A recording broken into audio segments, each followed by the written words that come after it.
भगवान का भजन, भगवान की भक्ति हम छोड़ देते। प्रभु मिलन में सुख है और प्रभु बिछड़न में दुख। जितना हम परमात्मा के करीब में जाते जाते हैं उतना उतना हमारे जीवन में लोग कहते हैं हम भगवान का इतना भजन करते हैं, हम इतना स्मरण करते हैं, हम इतनी पूजन करते हैं, हम इतनी आराधना करते हैं, हम इतना मंत्र जाप करते हैं, नाम जाप करते हैं, उसके बाद भी हमारी जिंदगी में दुख क्यों आता है?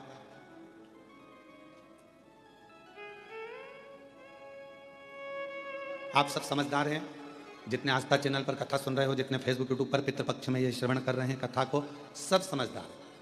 कपड़े को यदि साफ करना है तो उसमें सोडा डालना पड़ेगा, सर्फ डालना पड़ेगा, साबुन लगाना पड़ेगा और कपड़े को अच्छा जम जम के खंगालना पड़ेगा, निचोड़ना पड़ेगा। खंगालोगे, धोगे, पटकोगे, आड़ा टेढ़ा, साबुन, फिर गर्म पानी, फिर सोडा, फिर वापस सरफ और साबुन बार बार लगाओगे, पटकोगे, पछाड़ोगे, तब जाकर वो कपड़ा थोड़ा उज्जवल हो पाएगा। तो आप ये ना सोचें कि भगवान हम भजन करते हैं, हम कीर्तन करते हैं, हम मंत्र जाप करते हैं, माला जाप करते हैं, हम पूजन करते हैं और भगवान हमको ही दुख क्यों दे रहा है। भगवान चाहता है कि तुझे इतना पवित्र कर दूंगा धो धोकर कि फिर संसार सागर में तेरा जन्म नहीं होगा, तू मेरा हो जाएगा और मैं तेरा हो जाऊंगा, तू मेरा हो जाएगा और मैं तेरा हो जाऊंगा, तू भटकेगा नहीं फिर।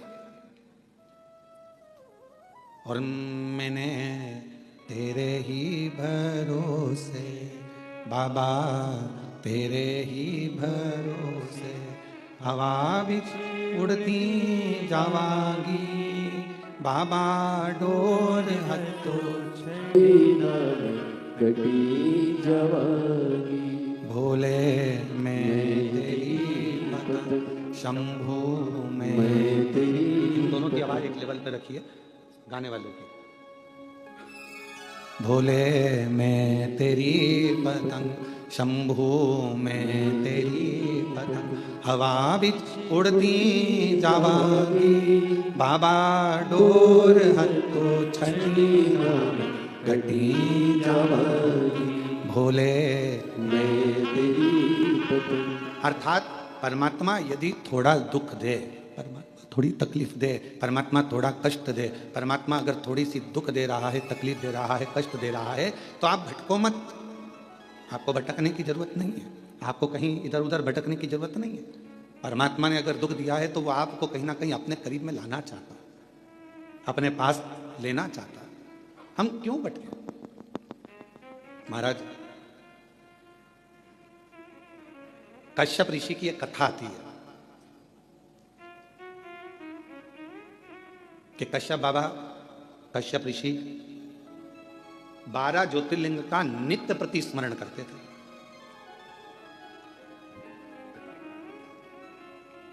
श्राद्ध पक्ष की कथा है, थोड़ा सावधानी से सुनिएगा। श्राद्ध पक्ष की कथा है, थोड़ा सावधानी पूर्वक स्मरण करिएगा और अपने जीवन में उतारने का प्रयास करिएगा। जितने भी आस्था चैनल पर सुन रहे हो, चाहे फेसबुक यूट्यूब पर सुन रहे हो, चाहे इस कथा के पंडाल में बैठकर सुन रहे हो, कश्यप बाबा 12 ज्योतिर्लिंग का स्मरण करते हैं। पर कभी उन्होंने अपनी जिंदगी में पार्थिव पूजन करा, हर बार 12 ज्योतिर्लिंग का स्मरण करा, पार्थिव पूजन करा, पर कभी उन्होंने 12वां ज्योतिर्लिंग नहीं बनाया। अर्थात 11 ज्योतिर्लिंग बनाते थे और 12 ज्योतिर्लिंग उसमें बनाते ही नहीं।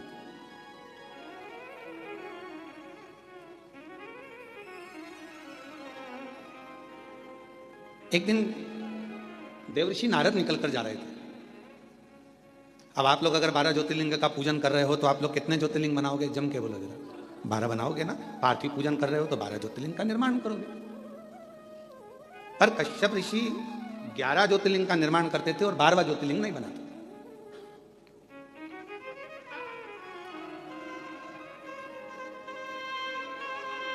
देवर्षि नारद का आगमन हुआ और देवर्षि नारद का आगमन हुआ और देवर्षि नारद ने आकर पूछा कि कश्यप बाबा एक बात बताओ, आप जो ये ज्योतिर्लिंग का निर्माण करते हो, ज्योतिर्लिंग बनाते हो, तो इसमें 11 ज्योतिर्लिंग बनाते हो, 12वां ज्योतिर्लिंग क्यों नहीं बनाते? 12वां ज्योतिर्लिंग निर्माण क्यों नहीं करते? नारद जी पूछ पूछ कर थक गए, तो भी आखिरी तक कश्यप ऋषि ने यह नहीं बताया कि 12वां ज्योतिर्लिंग क्यों नहीं बनाते। 11 की पूजन करते, 12वां बनाते ही। अब समय बीता, भगवान शंकर के पास में ऐसी सूचना मिल गई कि कश्यप ऋषि 12 ज्योतिर्लिंग का पूजन करते हैं। पर ज्योतिर्लिंग बनाते कितना है? जम के बोलो जरा, 11। और पूजन कितने ज्योतिर्लिंग की कर रहे हैं? अच्छे से बोलो, आवाज नहीं आई। 12।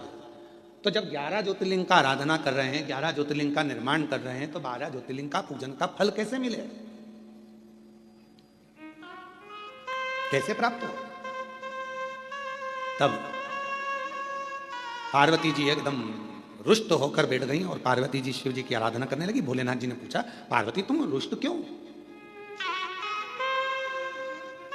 यहां पर एक लाइन बड़ी सुंदर आई है कि पार्वती जी रुष्ट होती हैं तो शिव जी की पूजन करती हैं। हमारा आप सबसे भी यही निवेदन है, अगर मान लो जिस दिन तुमको गुस्सा आए उस दिन तुम महादेव की पूजन करो, उस दिन आप भगवान का आराधना करो। और उल्टा होता है, जिस दिन रुष्ट होते हो ना उस दिन तो तुम इतना बोलते हो, इतना बोलते हो, इतना बोलते हो कि जो पहले का करा धरा है ना उस पर भी तुम लोग पानी फेर लेते हो, वो भी पूरा सत्यानाश मिला लेते हो, उसको भी नाश कर देते हो।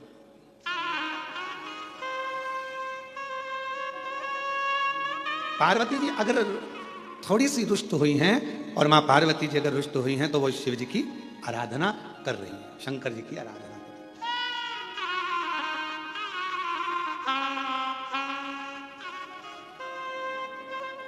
और मैंने तेरे ही भरोसे बाबा, तेरे ही भरोसे। मेरा सासुओं से भी निवेदन है, बहुओं से भी निवेदन है, बेटाओं से भी निवेदन है, बाप से भी निवेदन है, भाऊ से भी निवेदन है, और घर में रहने वाले हर व्यक्ति से निवेदन है कि पार्वती के संवाद का स्मरण करना। जब क्रोध आए कुछ नहीं करना, मुख चुप करना, एक लोटा जल उठाना और ले जाके देव अधिदेव महादेव पर चढ़ाना, प्रारंभ करना, थोड़ी देर बैठना, हाथ में माला पकड़ना, नहीं पकड़ो तो प्रेम से मोबाइल को किनारे रखना और हृदय पर हाथ रखकर श्री शिवाय नमस्तुभ्यं, श्री शिवाय नमस्तुभ्यं, श्री शिवाय नमस्तुभ्यं, श्री शिवाय नमस्तुभ्यं। हृदय से अपने मन से भगवान को पुकारना प्रारंभ करो, भाव से पुकारो उसको। झगड़ा कर भी लोगे, सास अपशब्द कह देगी, बहू अपशब्द कह देगी, दोनों ने अपनी आड़ी टेढ़ी बातें कह दी, होगा क्या इसमें महाराज? इसमें एक दूसरे से संबंध दूर बनते चले जाएंगे, टूटते चले जाएंगे। इसलिए जितना मौन रहोगे, शांत रहोगे, उतने अपने जीवन का आनंद पाओगे, उतने अपने जीवन को प्रसन्नता के भाव में लेकर।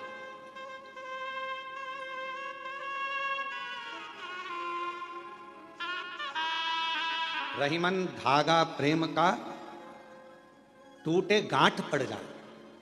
प्रेम का धागा जब टूटता है तो उसमें गांठ लग जाती है, और गांठ लग जाती है तो फिर वो गांठ जब भी खुलेगी अर्थात 2 हिस्से में ही रहे।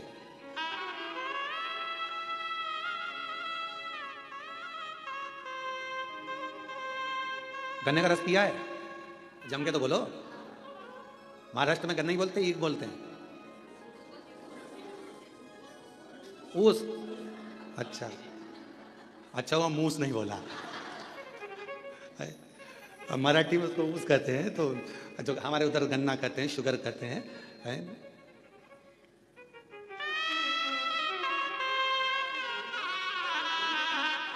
जो गन्ना होता है उस गन्ने में थोड़ा थोड़ा दूर पे एक एक गांठ रहती है। गन्ने के पूरे भाग में मिठास होता है, पर जहां गांठ होती है ना उसकी, उसमें मिठास नहीं होता, उसमें रस नहीं होता।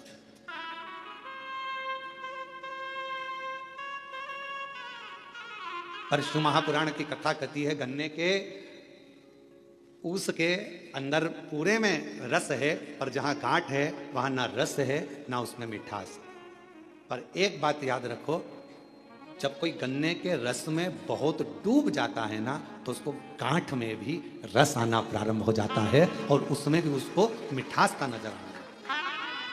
और जितने आप बैठे और हम भी बैठे हैं, हमने भी बचपन में खूब गन्ना छिल छिल कर खाया, पर जो गठान का छिलका था उसको खाते थे, जब गन्ने के रस में इतने डूब जाते थे कि उस गांठ में भी रस आना चालू हो जाता है। और तुमने भी खाया होगा ये पक्का, ऐसा हो नहीं सकता कि तुमने गांठ छिली और उसको मुंह में नहीं लिया, उसमें रस में।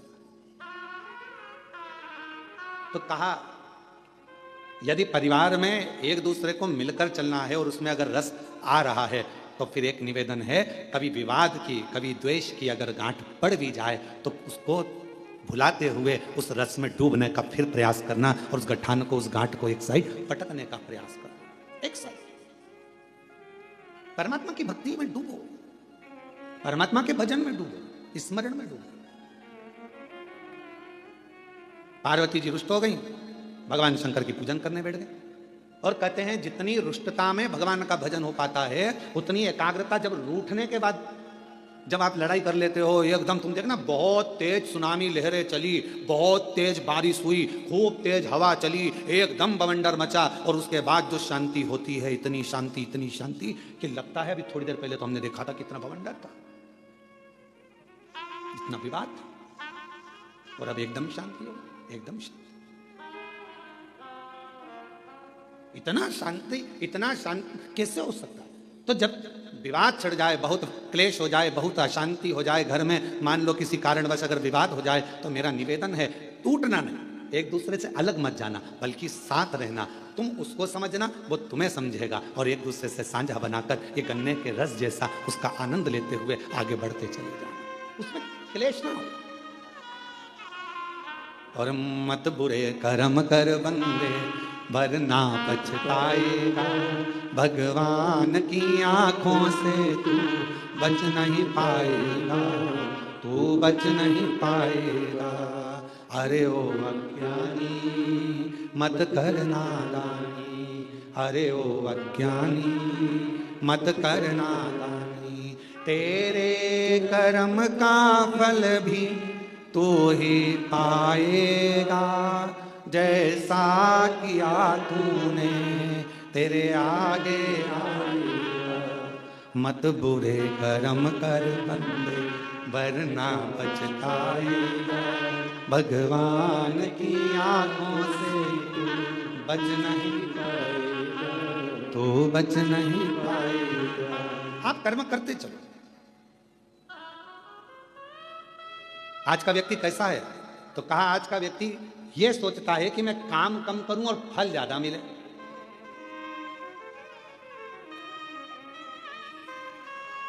नारखेड़े जी, आपने भी बड़ी मेहनत करी होगी, पाटिल जी आपने भी बड़ी मेहनत करी होगी, और जितने यहां पर मेरे भाई बैठे हैं, जितने भी भाऊ बैठे हुए हैं, मैं आपसे निवेदन करूं, आपने भी अपनी जिंदगी में बहुत मेहनत करी होगी।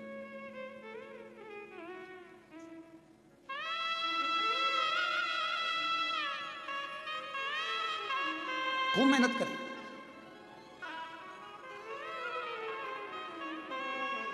पर जो मेहनत से मिला वो टिकता है, जो तुरंत आया वो तुरंत चले जाता है। पर हमारी सफलता हमारी मेहनत पर निर्भर करती है।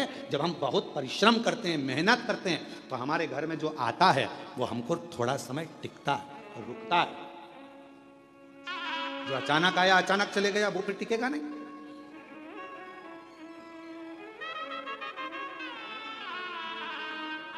और मेहनत कर कर जो सुख मिलता है ना, वो सुख दूसरा ही है।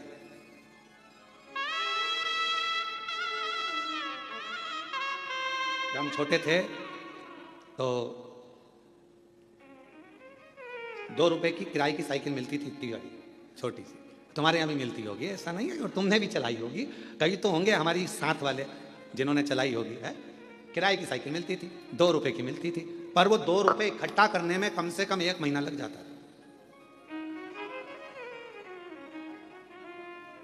हितेश, तेरे को तो मालूम ही नहीं होगा बेटा, मालूम है कितना? अच्छा,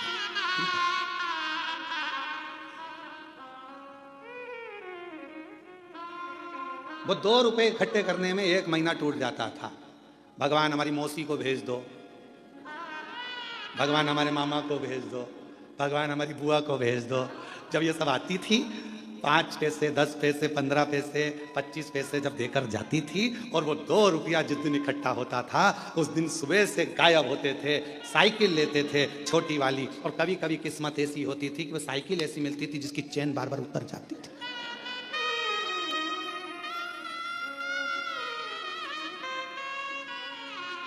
और साइकिल लेके, अब बताओ, साइकिल वाले की साइकिल दम अपनी लग रही है, मेहनत अपनी हो रही है, घूम अपन रहे हैं और सब देख रहे हैं और यहाँ भगा वहाँ भगा, हाँप रहे, और वो टाइम देख रहे, 5 बजे देना है वापस, 5 बजे ही निकल पहुंचते थे बिल्कुल लगे लगाए समय पर, एकदम 5 बजने वाला है तब अपन पहुंच के वो साइकिल देकर आते थे। तब तक पूरे थक जाते थे, एकदम चला कर वो 2 रुपए पूरे वसूल कर लेते थे। और फिर मम्मी पूछती थी, बेटा वो देकर गई थी 15 पैसे, 10 पैसे, 20 पैसे, 25 पैसे, तो उसकी तो मैं साइकिल चलाया आया, क्या मिला तुझे? तो मम्मी बहुत मजा आया, आनंद आया, खुशी मिली, आनंद मिला। इतनी मेहनत जो करी है ना, तो ये मेहनत कर कर जो सुख मिला है उसके आगे सब शून्य है, सब शून्य।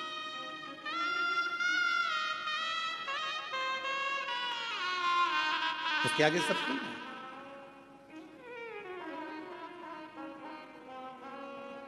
और कभी कभी जो मेहनत के बिना मेहनत के मिल जाता तब वो कहीं ना कहीं गिर जाता था। एक बार हुआ ऐसा हमारे साथ भी, तुम्हारे साथ भी हुआ होगा।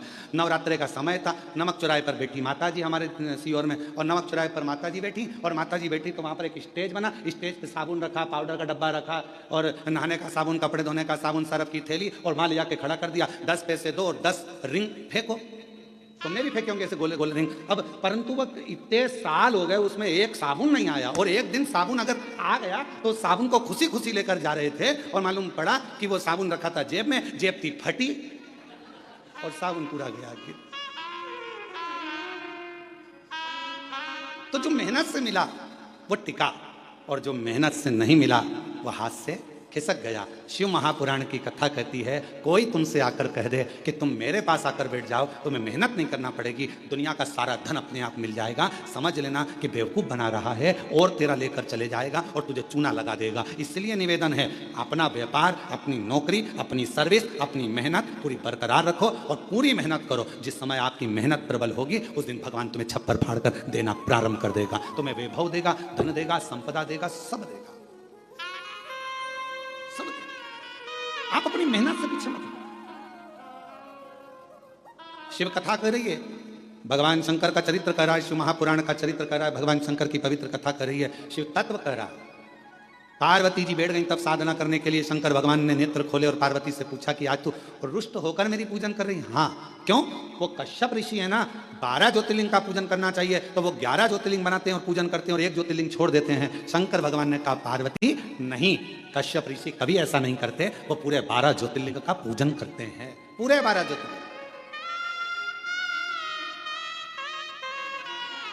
चलो जरा देख के आओ।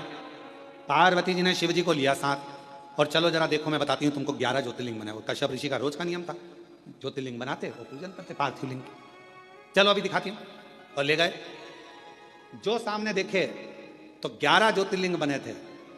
शिव जी को पार्वती जी करेंगे, देखो 1 2 3 4 5 6 7 8 9 10 और 11। अब शंकर भगवान बोले, अभी रुक मैं गिन के बताता हूँ, देख 1 2 3 4 5 6 7 8 9 10 11 12। पार्वती जी बोली, क्यों मुझे पागल बना रहे हो प्रभु? अब तुम तो शिव जी हो ना, तो तुम अपने आप को क्यों गिन रहे हो? तो भगवान शंकर बोले, 12 ज्योतिर्लिंग की पूजन कर रहा है। पूछो कश्यप ऋषि से। बाबा कश्यप ऋषि के सामने प्रकट हो गए। कश्यप बाबा ने देखा, आज तो भगवान प्रकट हो गए। जब जब ये उलझन होती है ना, जब जब झगड़ा होता है, जब जब कोई विवाद उत्पन्न होता है, जब जब कोई क्वेश्चन आता है, जब जब कोई प्रश्न आता है, जब जब कोई बवाल मचता है, समझ लेना उसमें कोई ना कोई मंथन होकर कुछ निर्णय निकलने वाला।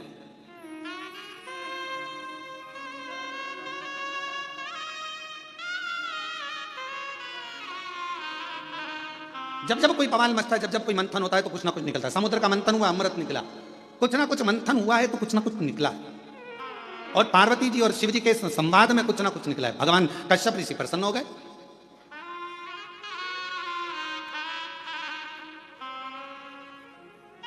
और मंथन में कुछ ना कुछ निकलना जरूरी भी है। एक प्रसंग बड़ा सुंदर है महाराज जी।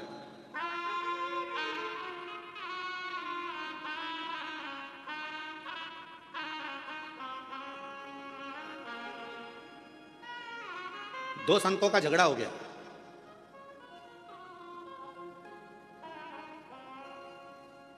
और आपस में दोनों झगड़ लिए। अब दोनों झगड़ लिए तो एक था राम जी का भक्त और एक था हनुमान जी का भक्त, और दोनों में छिड़ गया विवाद। हनुमान जी ने राम जी से कहा, प्रभु दो संत लड़ रहे हैं आपस में, अब तुम क्या कहोगे? राम जी बोले, कहना क्या है, अब इन दोनों को प्रमाणित करने के लिए अपन दोनों को जाना पड़ेगा। जब जब संत झगड़ते हैं, साधु झगड़ते हैं, सन्यासी झगड़ते हैं, तपस्वी झगड़ते हैं आपस में, जब कोई भगवत प्रेमी आपस में झगड़ते हैं, तो उसका निर्णय करने के लिए स्वयं परमात्मा को बीच में आना पड़ता है और परमात्मा को निर्णय करना पड़ता है।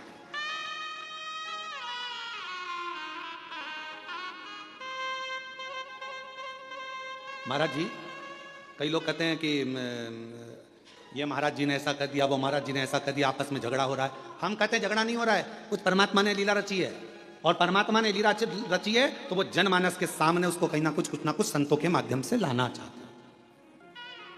संत कभी झगड़ा नहीं करते, संत कभी एक दूसरे के ऊपर आक्षेप भी नहीं करते। लोग कहते हैं उन्होंने ऐसा बोल दिया, उन्होंने वैसा बोल दिया, उन्होंने ये भाषा का प्रयोग करा, उन्होंने वो भाषा, ना ना ना, उनके बीच में कोई एक परमात्मा की एक शक्ति, मेरे शिव का एक स्वरूप, मेरे राम, मेरे कृष्ण, मेरे शंकर, मेरे भगवान विराजमान है, जो ये निर्णय करना चाहते हैं कि इनके बीच का साझा कैसे।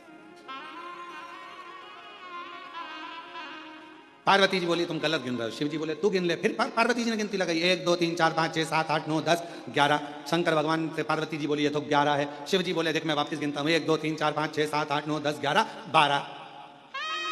फिर पार्वती जी बोली तुमने फिर अपने आप को गिन लिया।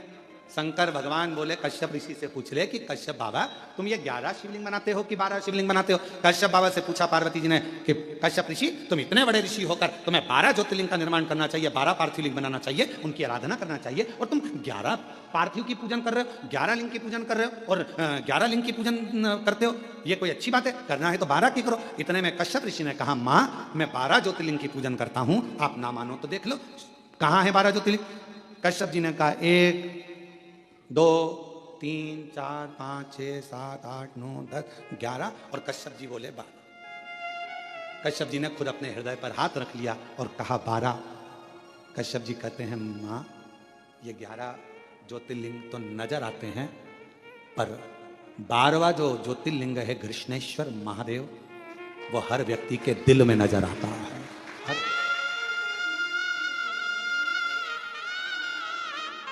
हर व्यक्ति के हृदय में।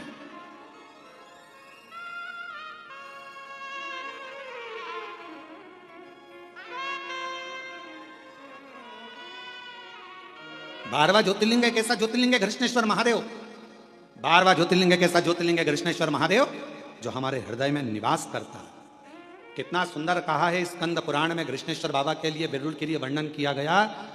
जिस परिवार के अंतर्गत मान लो कोई ना कोई एक बहुत बड़ा दुख आकर टिक गया हो और वो दुख हट ना रहा हो, तो कृष्णेश्वर महादेव का स्मरण कर कर यदि पीपल के वृक्ष के नीचे बस केवल हृदय से कृष्णेश्वर का जप कर कर, कृष्णेश्वर नाम का उच्चारण कर कर, एक 4 बत्ती का दीपक यदि पीपल के वृक्ष के नीचे प्रज्वलित कर दिया जाए प्रदोष के दिन, तो वो भारी से भारी दुख भी केवल 7 दिन के अंदर कट जाता है।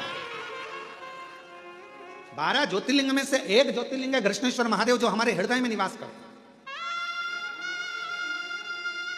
मन की ज्योति है, हृदय की ज्योति है।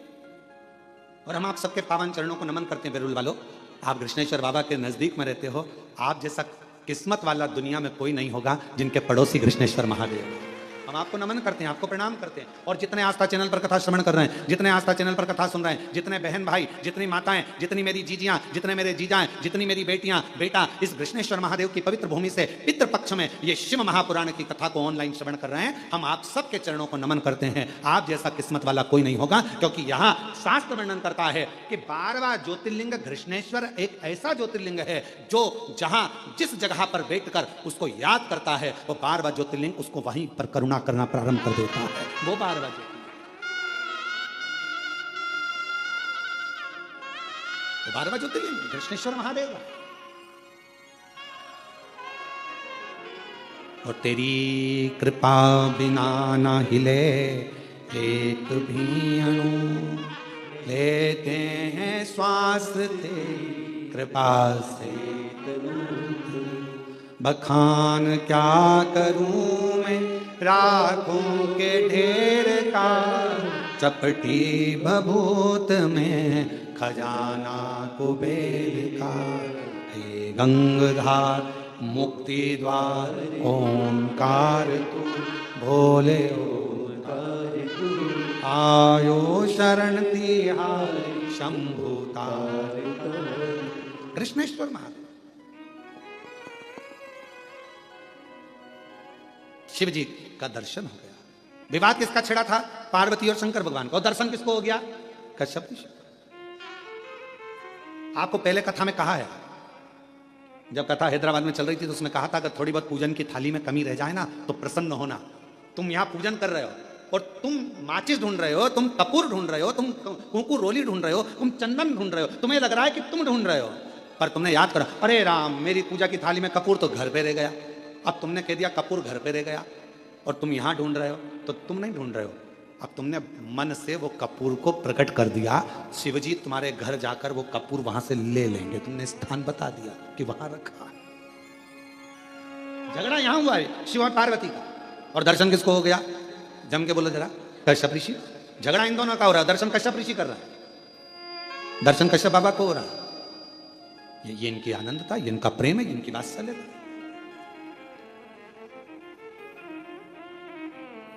महाराज कृष्णेश्वर बाबा का एक सुंदर भाव व्यक्त किया है महाराज स्कंद पुराण के अंतर्गत। भाव से अपन उसको पढ़ें, स्मरण करें। शिव महापुराण में कृष्णेश्वर बाबा की जो कथा का वर्णन किया उसका भी स्मरण करें।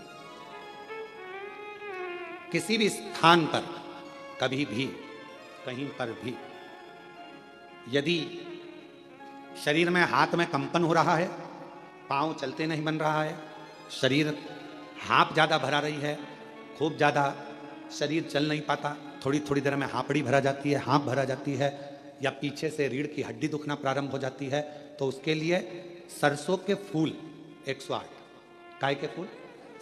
सरसों जानते हो सब लोग? सरसों के फूल 108 भगवान शंकर के मंदिर में कृष्णेश्वर महादेव का नाम लेकर 108 सरसों के फूल एक एक कर कर कृष्णेश्वर बाबा को समर्पित कर दो। उसी फूल को उठाकर नंदी जो मंदिर में है उसका पीठ का ऊपर का एक भाग होगा, नंदी के पीठ पर अग्र भाग ऊपर का होता है, उस भाग को वो 108 सरसों के फूल छुआ दो और उसको लेकर घर पर जाओ, उसको सूखने डाल दो।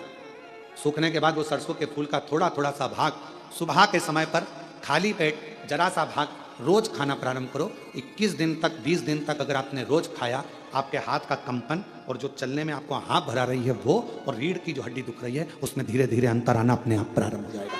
कृष्णेश्वर महादेव का स्मरण, कृष्णेश्वर बाबा फिर कहेंगे कश्यप बाबा 11 ज्योतिर्लिंग का निर्माण करते हैं, 12वां ज्योतिर्लिंग नहीं बनाते हैं। क्यों?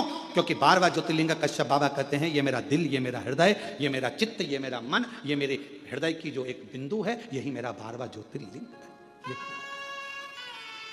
शिवजी प्रसन्न हो गए।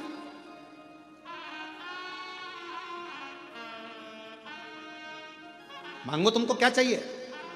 पार्वती जी बोली अपन तो झगड़ा कर कर आए थे और आप कश्यप ऋषि को वर देने लगे। शिव जी कहने लगे मेरा दर्शन हुआ है तो कुछ ना कुछ तो देना पड़ेगा। पार्वती जी बोलती ऐसा होता है क्या? शंकर भगवान बोले सुन पार्वती, ये मेरी रीति है, अगर कोई संसार का मनुष्य मेरे दरवाजे पर, मेरे मंदिर में, मेरे देवालय में आकर अगर एक लोटा जल रोज चढ़ाएगा तो मुझे रोज उसको कुछ ना कुछ देना ही पड़ेगा, ये नीति है। जैसे बेटी का बाप, बेटी का बाप क्या है? बेटी का बाप, अगर बेटी रोज अपने पिता के घर जाएगी या बाप अपनी बेटी से मिलने जाएगा तो कुछ ना कुछ तो उसको देना पड़ेगा ही। भले पिताजी का घर पास में, रोज बेटी आती जाती है, भले पास में क्यों ना, माँ बोल देगी बेटा तो पास में, आज एक काम करना मैं तेरे को हलवा बना के भेज दूँ, सीरा बना के भेज दूँगा। कभी कुछ कही बेटा मम्मी मेरे को जरूरत नहीं है, नहीं मैं तो भेजूंगी। माँ है ना, बाप है ना, उसका भाव उत्पन्न होगा, मैं तो भेजूंगी। अब कोई कहे तुम मम्मी मैं बना लूंगी ना, सब कर लूंगी ना, तुम मत भेज, नहीं मैं तो भेजूंगी चाहे। और अगर वो सीरा नहीं भेजेगी तो देख लेगी बाजार में अच्छी सब्जी आ रही है, बाजार में खरीद के लिए आएगी और वो सब्जी भेज देगी, भले हरा धना भेज दे, मिर्ची भेज दे, पर कुछ ना कुछ भेजे। रोज अगर बेटी अपने माँ बाप से मिल रही है तो माँ बाप उस बेटी को जरूर देंगे, और माँ बाप अगर बेटी से मिल रहे हैं तो जरूर देंगे। उसी तरह मेरा शंकर सबका बाप है, पिता है, जब हम रोज जाते हैं तो वो रोज कुछ ना कुछ हमको देता जरूर है। आप शिव जी को क्या मानती हो? अपना पिता, अपना बाबुल, अपना बाप, पिता। और कुबेरेश्वर धाम क्या है आपका? मायका। कुबेरेश्वर धाम क्या है? मायका। मायका क्यों कहा गया? जो कुबेरेश्वर बाबा की धरा पर आता है, कुबेर भंडारी के दरवाजे पर आता है, कुबेरेश्वर धाम पर आता है और दिल से जो मांगता है मेरा कुबेर भंडारी उसको दे देता है, फिर वो वापस आता है, क्योंकि वो उसका मायका। पर पूर्ण समर्पण के साथ जाओ। वहां तुम्हारी किसी से पहचान नहीं है।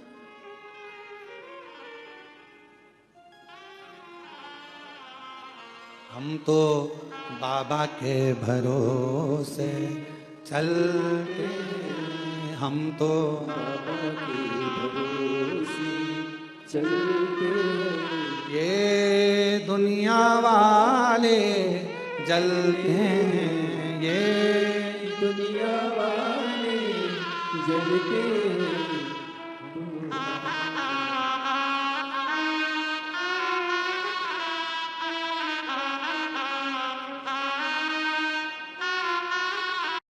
तो बाबा के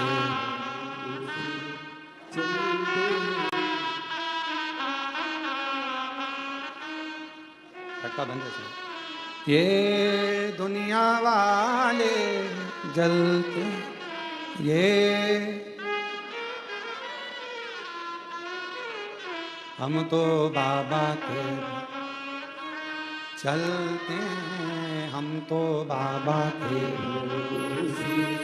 चलते, डमरू वाले के भरोसे चलते, डमरू वाले के भरोसे चलते, हम तो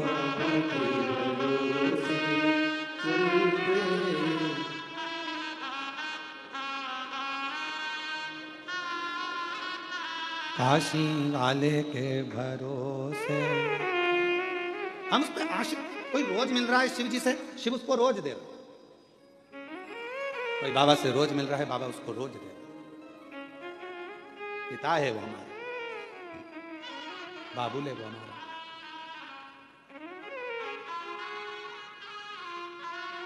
भोले ने हमको चलना सिखाया, बाबा ने हमको चलना सिखाया, सब भक्तों से मिलना सिखाया, सब भक्तों से मिलना सिखाया।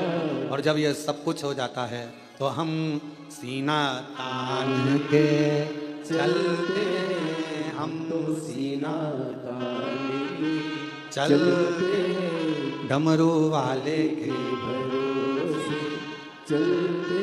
और ये सब कुछ जब भगवान शिव औगड़दानी त्रिकालदर्शी कैलाशी अविनाशी शंकर जब करुणा कर देते हैं तो हम स्वयं सीना तान कर। कश्यप ऋषि मांगो तुम्हें क्या चाहिए। अब कश्यप बाबा ने जैसे, पार्वती जी बोली क्यों दे रहे हो, शिव जी बोले तूने झगड़ा करा फल दूसरे को मिला। यही होता है, झगड़ा अपने घर में होता और मजे पड़ोसी लेते। बोलो सही है कि गलत है। झगड़ा तुम्हारा, लड़ कौन रहा है, पति पत्नी, मजा कौन ले रहे हैं, परिवार के लोग, पड़ोस के लोग, रिश्तेदार। अरे वो उनकी बहू और उनकी सास की खूब लड़ाई चल रही है, अच्छा है, अच्छा है, लड़ने दो, अच्छा लड़ने। अरे वो बाप बेटा लड़ रहे हैं, अच्छा है लड़ने दो, अच्छा है लड़ने, दूसरे मजे ले रहे हैं। और लड़ाई किसकी हुई, शंकर पार्वती जी का विवाद चला और मजे किसके हो गए, कश्यप ऋषि जी के। और कश्यप ऋषि के मजे क्या हुआ, कश्यप बाबा से भगवान शिव कहना मांग ले। अब कश्यप ऋषि ने मन में सोचा कभी दर्शन नहीं होते, आज हो ही गए तो डट के मांगी लो। हे प्रभु कृपा करिए, मेरे घर में आप पुत्र बनकर जन्म ले लो। पार्वती जी बोली बताओ, इससे तो अपनी कोई रिश्तेदारी भी नहीं थी, अब तुम इनके घर में जन्म ले लोगे तो मेरा ससुरा हो जाएगा। शिव जी बोले मैंने पहले कहा था झगड़ा मत कर, करेगी तो फायदा दूसरे को, लाभ दूसरे को।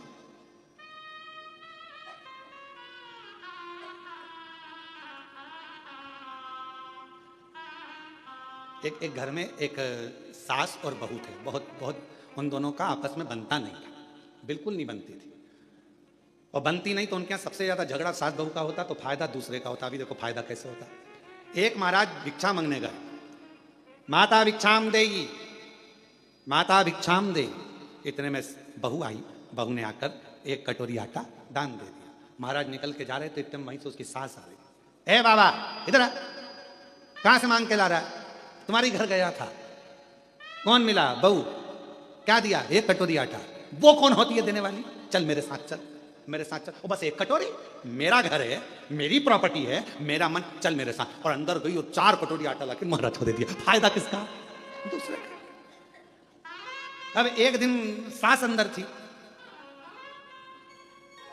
और महाराज आए, माता भिक्षाम देही। सास ने कहा कि रोज रोज आ जाता है, नहीं देना आज, नहीं दूंगी, जा। इतने में वो महाराज चल दिया। सामने से बहू पानी लेकर आ रही थी, हंडा मटके।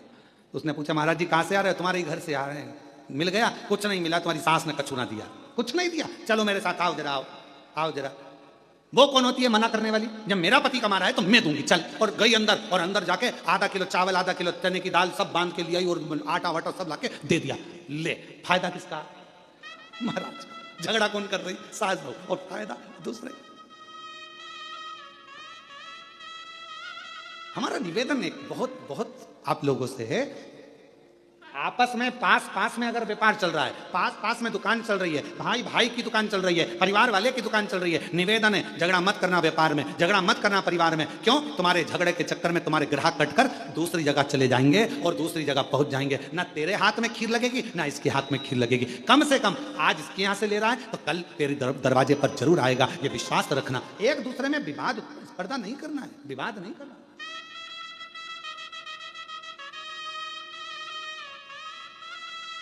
और हम विवाद में पड़े। कश्यप ऋषि ने कहा, वर दीजिए मेरे घर में आप पुत्र बनकर आई। शंकर भगवान बोले, कश्यप बाबा तुमने रोज 11 शिवलिंग का निर्माण करा है और मन को 12वां शिवलिंग माना है, इसलिए मैं तुम्हारे घर में 11 रुद्र के रूप में प्रकट होऊंगा। तुम्हारे यहाँ 11 रुद्र के रूप में मैं आऊंगा। 11 रुद्र अवतार शंकर भगवान के जो 11 रुद्र अवतार हुए वो कश्यप बाबा के यहाँ हुए, सुरभि के।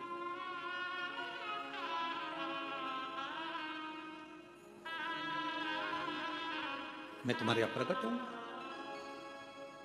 शिव पुराण कहती है, संसार का मनुष्य यदि एक बार भी पार्थिव लिंग का निर्माण कर कर पूजन करता है तो उसको फल बहुत मिलता है। महाराज फल जरूर मिलता है। पार्थिव पूजन कुछ ना करिए, केवल एक घर के बगीचे में, घर के गमले में अगर मिट्टी है तो उसको ऊंचा कर कर शिवलिंग वहीं बनाकर वहीं जल चढ़ाना प्रारंभ कर दो, उसका फल मिलेगा, उसका लाभ जरूर। पर निवेदन है केवल दिखावे से, मन की शुद्धता, मन के भाव। आज का जो मनुष्य है, आज का जो मानव है, भगवान को भाव से रिझा नहीं पाता, हृदय से रिझा नहीं पाता।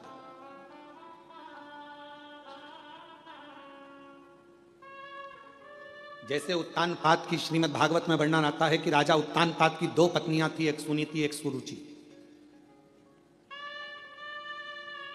एक नीति का पथ दर्शाती है और दूसरी रुचि का पथ दर्शाती है।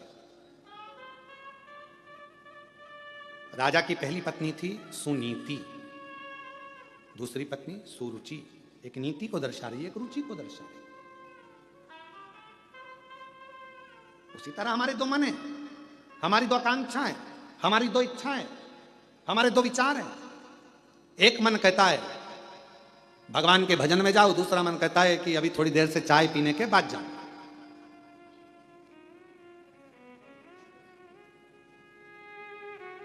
और आप में से कई लोग होंगे ऐसा, जैसे इस होटल में कथा चल रही है, तो इस होटल में कथा चल रही है तो कई लोग पहले से आ गए होंगे, तो उन्होंने विचार करा होगा आप होटल में अपन चाय पी लो, फिर कथा में बैठेंगे अंदर। पहले एक बार की चाय पी पुआ के फिर अपन कथा में चले।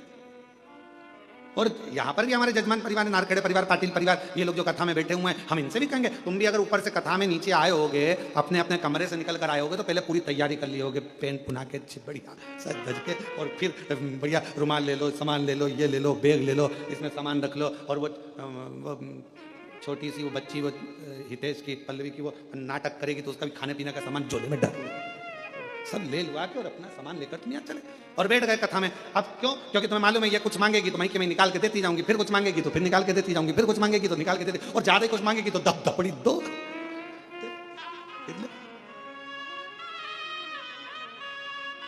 और महाराज कथा कर रही है कि भगवत भजन में पूर्ण समर्पण के साथ दिखावा नहीं चाहिए, बस समर्पण पूरा चाहिए।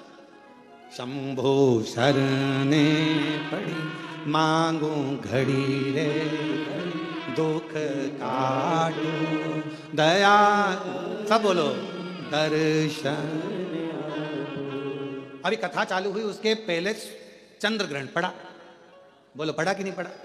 अरे जम के तो बोलो पड़ा ना। ग्रहण कब पड़ा? दो ग्रहों के बीच में कोई तीसरा फंस गया तो ग्रहण पड़ा। तो केवल ऊपर ग्रहण नहीं पड़ता, नीचे भी पड़ता है। पति पत्नी के बीच में कोई तीसरा फंसने लगे तो समझ लो ग्रहण लगने वाला है। भाई भाई के बीच में कोई तीसरा फंसने लगे तो समझ लो ग्रहण लगने वाला है। रिश्ते नातों के बीच में कोई तीसरा फंसने लगे तो समझ लो ग्रहण लगने वाला है। संबंधों में भी ग्रहण लगता है।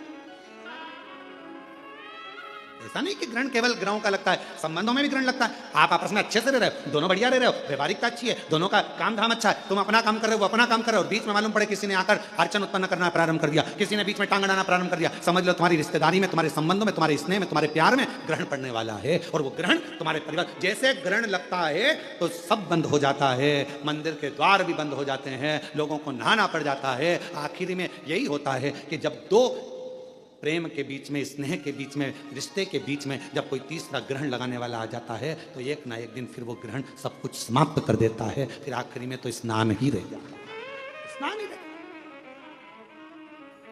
क्यों घुसने दो बीच में, क्यों प्रवेश करने दो बीच में उसको?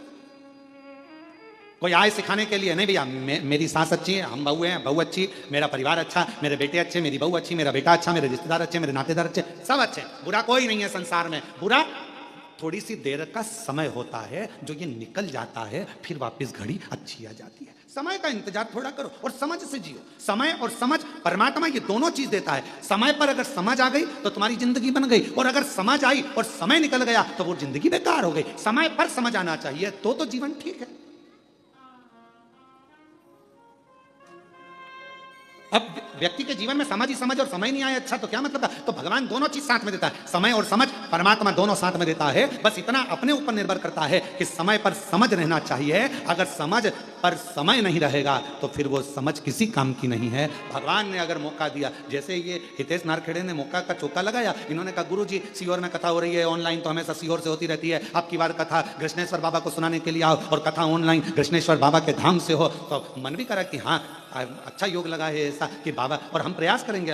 हितेश तुमने अच्छी प्रेरणा दे दी इस चीज़ के लिए। हम प्रयास करेंगे कि अब जब भी कोई कथा इधर उधर हुई और कैंसिल हुई और वो मालूम पड़े ऑनलाइन हुई, तो हम प्रयास करेंगे कि 12 ज्योतिर्लिंग में एक ज्योतिर्लिंग में जाके कर दिया करेंगे, कोई जजमान को पकड़ कर। ऐसे किसी जजमान को पकड़ लिया करेंगे और कह दिया करेंगे 50 आदमी तुम्हारे आओ, आराम से अपने कमरे लो और एक हॉल करो और उसमें बैठकर ऑनलाइन, और सब आस्था चैनल पर कथा श्रवण करें और अपने जीवन को सार्थक बनाए। ऐसा अच्छी प्रेरणा दी आपने, बहुत अच्छी। 12 ज्योतिर्लिंग के ज्योतिर्लिंग हो जाएंगे और कथा का आनंद हो जाए। अब यहाँ जितनी बैठी है ना सब तैयारी में लग गई है। महाराज अब ना छोड़ेंगे, अब रुको तुम, अगला हम पकड़ते तुमको त्रंबक आंदो ऑनलाइन।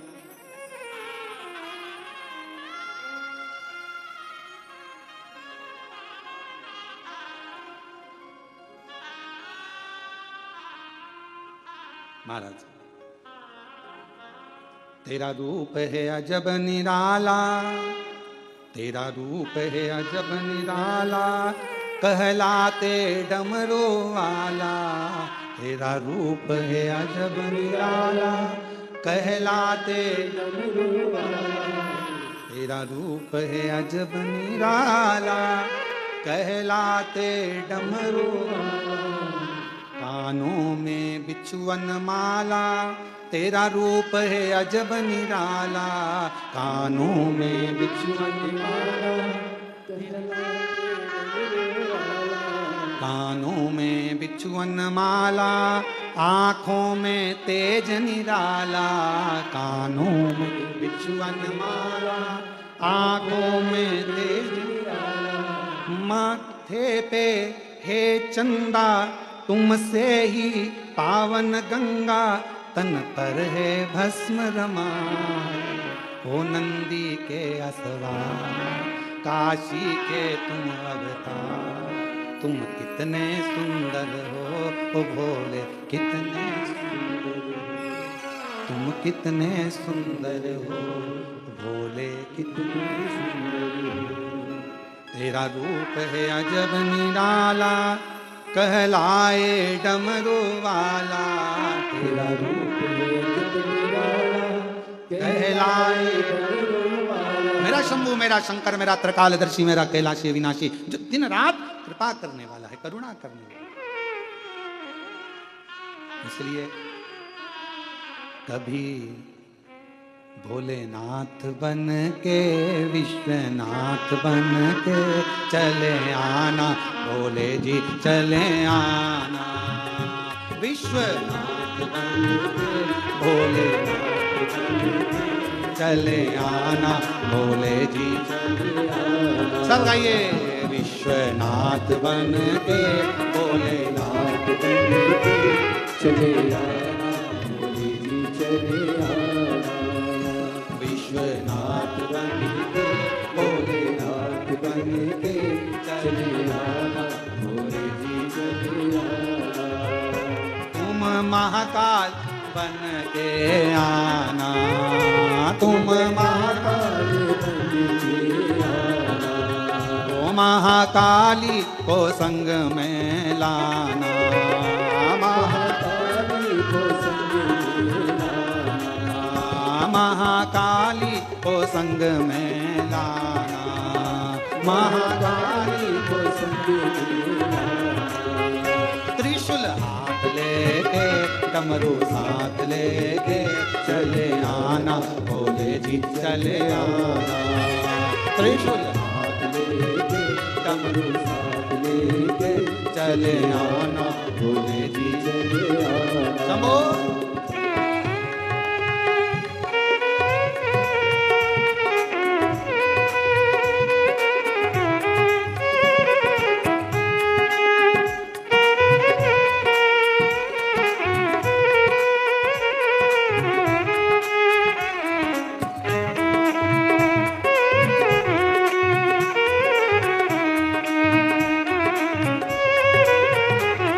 बड़े भाव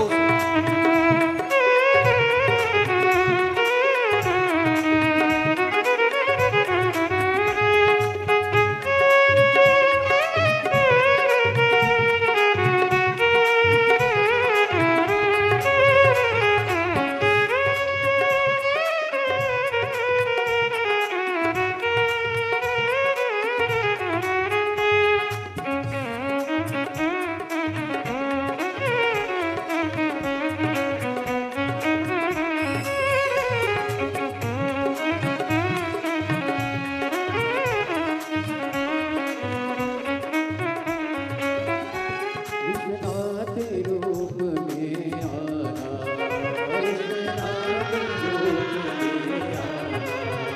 माँ गौरा को संग में लाना, माँ गौरा को संग में लाना। विश्वनाथ बन के महाकाल बन के चले आना, भोले जी चले आना। ओ विश्वनाथ बन के महाकाल बन के चले आना, भोले जी चले आना। विश्वनाथ बन के महाकाल बन के चले आना, भोले जी चले आना। शंभो।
तुम कमल रूप में आना, तुम कमल रूप में आना, तुम कमल रूप में आना। तुम कमल रूप में आना।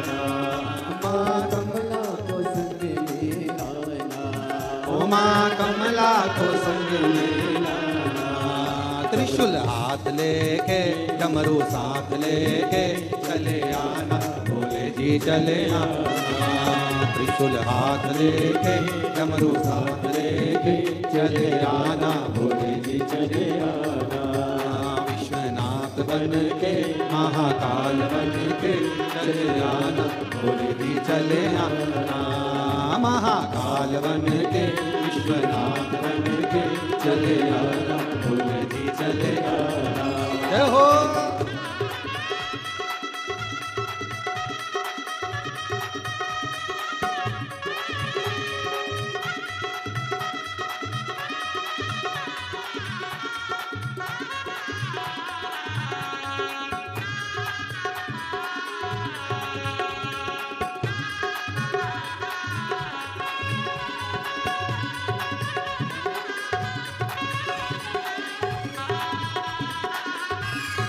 शंभो।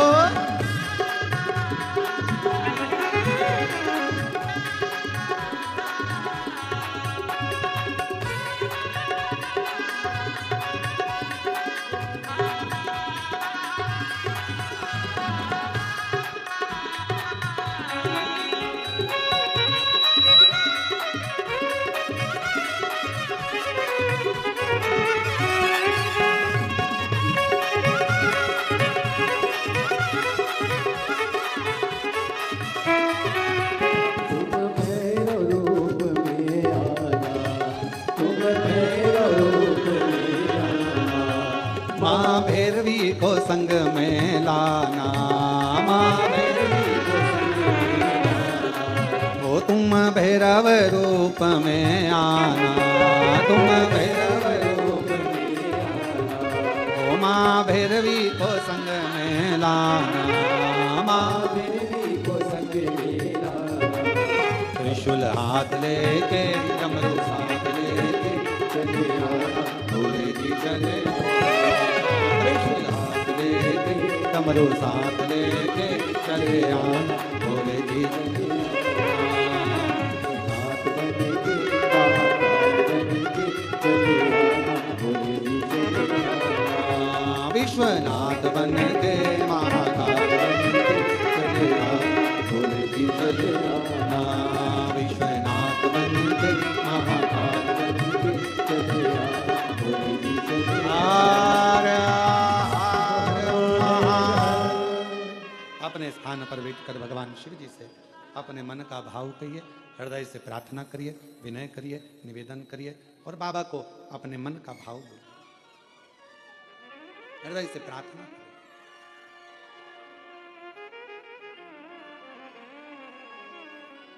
जहां जगह मिले वहां बैठकर दिल से बाबा को अपने मन का भाव कहिए, प्रार्थना करिए, विनय करिए, विनती करिए, निवेदन करिए।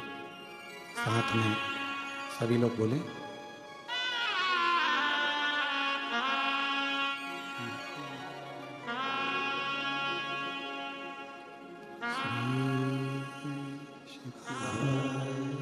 नमस्तु श्री शिवाय, नमस्तु श्री शिवाय, नमस्तु श्री शिवाय, नमस्तु श्री शिवाय, नमस्तु। भोला सब दुख काटो, ओ भोला सब दुख काटो। शिव शंकर जपो तेरी माला, भोले बाबा जपो तेरी माला। भोला सब दुख काटो, ओ भोला सब दुख काटो। देश है मंगल मंगलकारी, देश है मंगल मंगलकारी। शमशाने वासी हमारा, शमशाने वासी हमारा। ओ भोला सब दुख काटो, ओ भोला सब दुख काटो।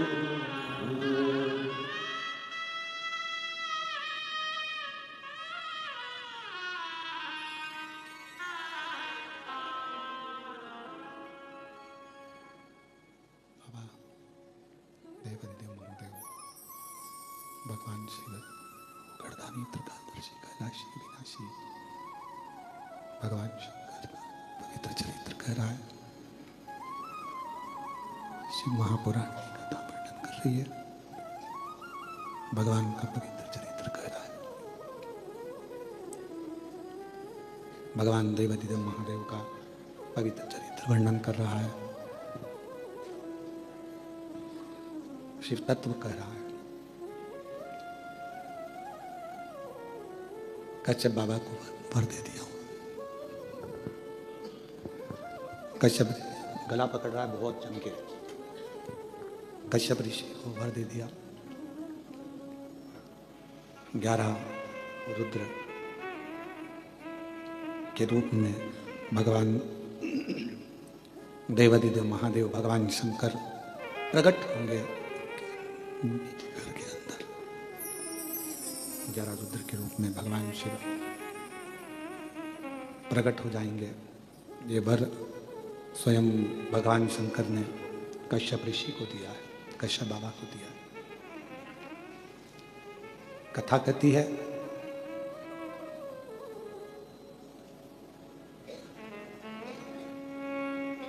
जैसे भगवान ब्रह्मा जी और भगवान विष्णु जी के झगड़े में, श्रेष्ठ कौन के झगड़े में भगवान शंकर का प्रथम शिवलिंग पृथ्वी पर प्रकट हो गया। झगड़े में ही तो प्रकट हुआ है।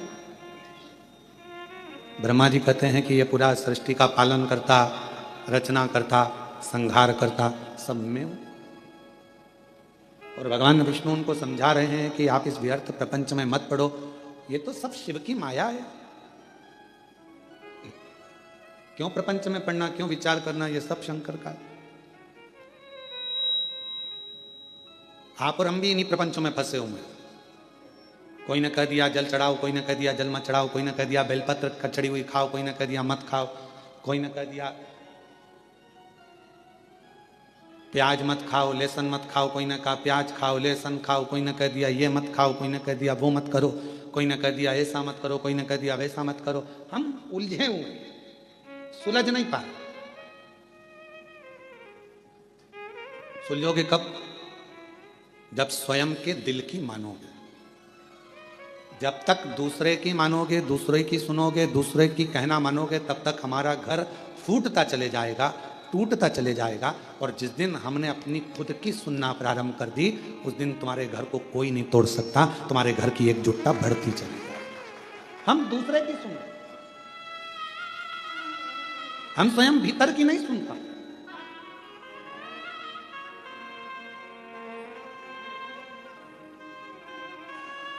कल एक किसी छत्तीसगढ़ की एक बहन जी ने एक प्रश्न सीहोर में लिखकर भेजा कि गुरुजी से पूछना, अगर वो कथा सुन रही होंगी तो श्रवण करें, कि गुरुजी से ये पूछिएगा कि क्या हमारे पूर्वज, हमारे पितर जो चले जाते हैं, क्या वो भी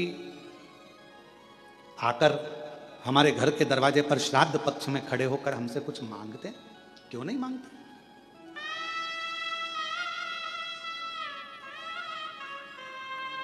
बस रूप बदला हुआ, स्वरूप बदला हुआ।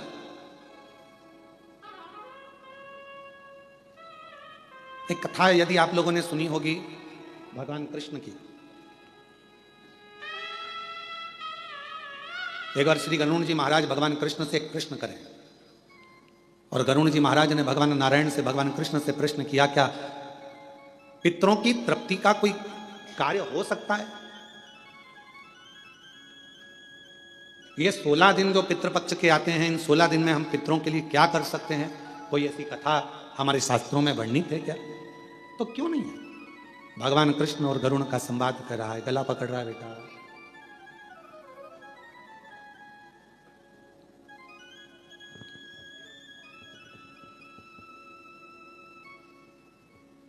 भगवान कृष्ण और गरुण का संवाद कहता है, भगवान कृष्ण और गरुण का संवाद वर्णन कर रहा है, कह रहा है, क्या ऐसा कोई चरित्र हमारे जीवन में होता है?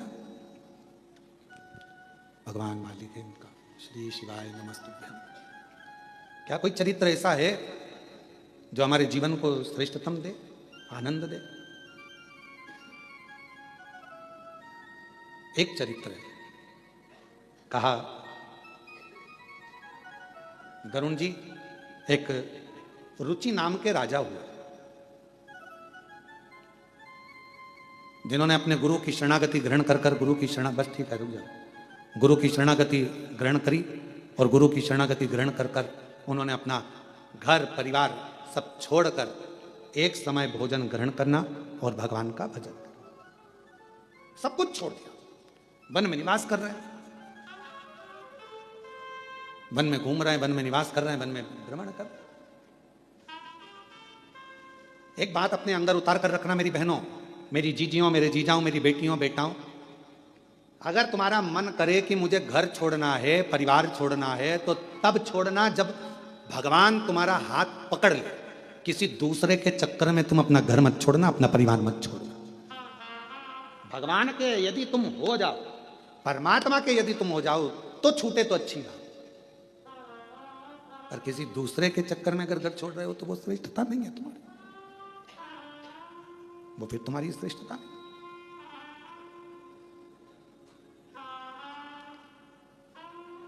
कथा कह रही है, भगवान का चरित्र कह रहा। एक रुचि नाम के राजा हुए। भगवान कृष्ण गरुण जी से कहते हैं कि वो रुचि नाम के राजा भ्रमण करते, वन में रहते, एक समय भोजन करते, भगवत भजन में डूबे रहते, स्मरण में डूबे रहते, मंत्र जाप में डूबे रहते। पर एक दिन वो एक वृक्ष के नीचे विश्राम कर रहे थे और उनके पूर्वज, उनके पितर उनके पास आकर खड़े हो गए और बोलने लगे कि तुम्हारा वंश नहीं बढ़ेगा तो हमारा तर्पण कैसे होगा?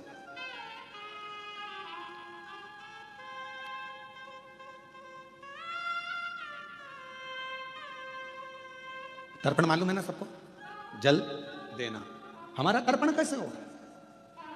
कभी कभी मन में आता है, प्रश्न खड़ा हो जाता है कि कई लोग कहते हैं गुरुजी ये तर्पण क्यों दिया जाता है, पितरों को पानी क्यों दिया जाता है, ये पितरों को जल क्यों दिया जाता है, अस्थियों को जल में क्यों डाला जाता है। कई बार एक मन में भाव उत्पन्न हो जाता है कि व्यक्ति अपनी जिंदगी में तृप्त होकर नहीं गया,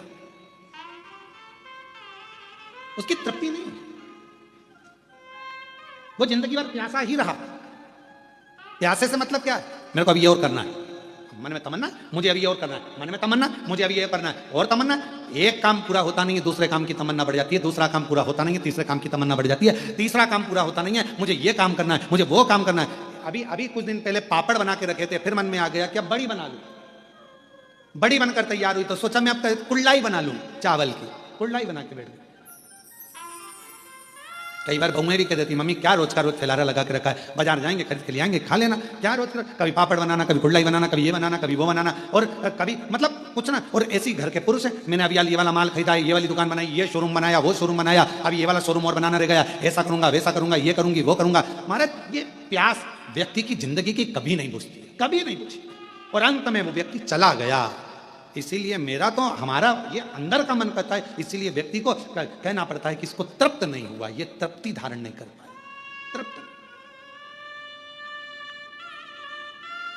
वस्तुओं से तृप्ति रखो, घर के सामानों से तृप्ति रखो, पर परमात्मा की कथा से कभी तृप्त मत हो। परमात्मा की कथा में तो और प्यास बढ़ना चाहिए, और मिले और मिले और मिले और मिले, और प्रारंभ हो और सुनने को मिले। ये प्यास परमात्मा क्यों? क्योंकि अगर परमात्मा के भजन की, परमात्मा की कथा की, शिव नाम की, मंदिर जाने की, दर्शन करने की, कुबेरेश्वर धाम जाने की जब प्यास अंदर बढ़ेगी तो ये याद रखना, ये परमात्मा को मिलन की जो प्यास बढ़ती है वो परमात्मा को हमारे करीब में लेकर आ जाती है। और एक दिन मेरा काल अधिपति महाकाल तुम्हारा हो जाता है और तुम काल अधिपति महाकाल की बेटी हो जाती है। ये अगर प्यास बढ़ रही है तो ये परमात्मा से मिलन की। राजा रुचि, हमारे को तृप्ति नहीं मिली, तुम्हारा वंश नहीं बढ़ रहा है, तुम्हारा वंश बढ़ना चाहिए। राजा रुचि तुम्हें विवाह करना पड़ेगा। राजा रुचि ने कहा मैंने संन्यास व्रत धारण कर लिया है, मैं वानप्रस्थी हो गया हूं, मैंने घर छोड़ दिया है, परिवार छोड़ दिया है, सबसे बड़ा है वानप्रस्थी, मैं नहीं करूंगा विवाह। पितरों ने समझाया, पितरों ने कहा तुम्हें विवाह करना पड़ेगा, समझा। तब राजा रुचि ने मन में विचार करा यदि पितर बोल रहे हैं और ये भटक रहे हैं तो मुझे विवाह करना जरूरी है। वचन दो तुम विवाह करोगे। राजा रुचि ने वचन दे दिया मैं तुम्हारी तृप्ति के लिए, पितरों के मोक्ष के लिए मैं विवाह करूंगा। अब विचार करा कि विवाह करूंगा पर मैं तो हो गया बूढ़ा, कन्या कहां मिलेगी मुझको मेरी उम्र की।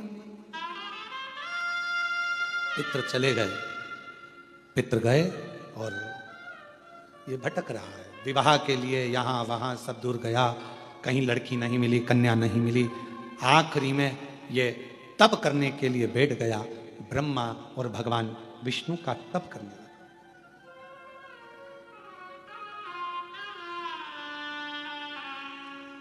तप करना। भगवान ब्रह्मा जी ने आकर कहा कि तुम्हें क्या चाहिए? एक कन्या नहीं मिल रही है विवाह के लिए। ब्रह्मा जी ने बोला ये लेखनी तो मैं लिख देता, परंतु ये लेखनी लिखने वाले तो स्वयं देवाधिदेव महादेव है। जन्म, मरण और परण, परण मतलब जानते हो, विवाह, तीन की लेखनी कौन लिखते हैं? जम के बोलो जरा। देवाधिदेव महादेव। इन तीन की लेखनी लिखना मेरे शिव के हाथ में। अब राजा रुचि ने फिर तप किया भगवान विष्णु का। भगवान विष्णु आए, भगवान ने कहा क्या चाहिए मांगो। कहा प्रभु मेरे लिए कन्या ढूंढना है और मेरा विवाह करना है। भगवान नारायण बोले जन्म, मरण और परण, तीन तो शिव लिखते हैं, हम नहीं दे सकते। शंकर भगवान का तप किया। श्री शिवाय नमस्तुभ्यं, श्री शिवाय नमस्तुभ्यं, श्री शिवाय नमस्तुभ्यं, श्री शिवाय नमस्तुभ्यं। जो तप किया रुचि ने, और राजा रुचि जैसे तप करने लगे, भगवान शंकर प्रसन्न हो गए। शिव जी आए और उन्होंने आकर तुरंत कहा राजा रुचि मैं तुझे विवाह का वर दे दूं, कन्या भी दे दूं, पर अभी तेरा ग्रह नहीं बन पाया। राजन, जब तक पितृ कृपा ना करें तब तक तुझे विवाह का योग नहीं बन सकता। शिव आप तो सब कर सकते हैं ना, शंकर भगवान आप तो सब कर सकते हैं। राजन, जिस समय पर तेरे बुजुर्गों को जल की जरूरत थी तूने उनको जल नहीं दिया। फिर निवेदन है आप सबसे, श्राद्ध का मतलब केवल ये नहीं है कि जो मर गए उनके प्रति श्रद्धा रखी जाए। श्राद्ध का मतलब है तुम्हारे घर में जो जीवित हैं, तुम्हारे घर में जो बुजुर्ग हैं, तुम्हारे घर में जो बड़े बैठे हैं, वो बुजुर्ग हो गए तो उनको पानी, भोजन, उनकी व्यवस्था समय पर दीजिए। ये श्राद्ध का मतलब ये नहीं है जो मर गए उनके प्रति श्रद्धा, उनके प्रति रखो श्रद्धा। मतलब हम ये नहीं कहेंगे कि मत रखो, मना नहीं है। आप अपने पूर्वज चले गए उनके प्रति श्रद्धा रखो, उसका मतलब श्राद्ध है, हम मानेंगे। पर हमारी शिव महापुराण की कथा कहती है, ये शिव तत्व कहता है कि सबसे बड़ी 16 दिन की श्राद्ध से मतलब रखना कि अपने घर में जो बुजुर्ग हैं, अपने घर में जो बड़े हैं, अपने घर में जो बुजुर्ग माता पिता हैं, उनके प्रति श्रद्धा हो तो समझ लो कि ये श्राद्ध का महत्व है। आप श्रद्धा ही नहीं रखो।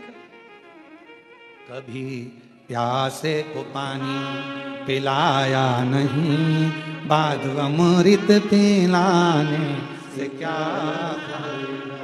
कभी गिरते हुए को उठाया नहीं, बाद आंसू बहाने से क्या फायदा। मैं तो मंदिर गया पूजा करते हुए गया, कभी माँ बाप की सेवा की ही नहीं, केवल पूजा रचाने से क्या फायदा। कभी प्यास को पानी पिलाया नहीं, बाद अमृत पिलाने से क्या फायदा। कौन सा फायदा, क्या फायदा? पंडित जी खीर ले ना, आज हमारे दादाजी की श्राद्ध है। पंडित जी गुलाब जामुन ले ना, आज हमारे दादाजी की श्राद्ध है। और पलंग पर बूढ़ा बाप बहुत देर से इंतजार कर रहा है। बहू, बेटा मुझे एक बोतल में गर्म पानी दे दे, खांसी चल रही है। पापा दिख नहीं रहा अभी यार, पंडित जी खाना खा रहे, श्राद्ध है आज दादाजी की, पहले इनका काम कर दूं फिर तुम्हारा करूंगा। मैं तो मंदिर गई पूजा आरती की, पूजा करते हुए ख्याल अभी माँ बाप की सेवा की नहीं, फिर पूजा से क्या फायदा। अब फायदा क्या है, लाभ क्या क्या?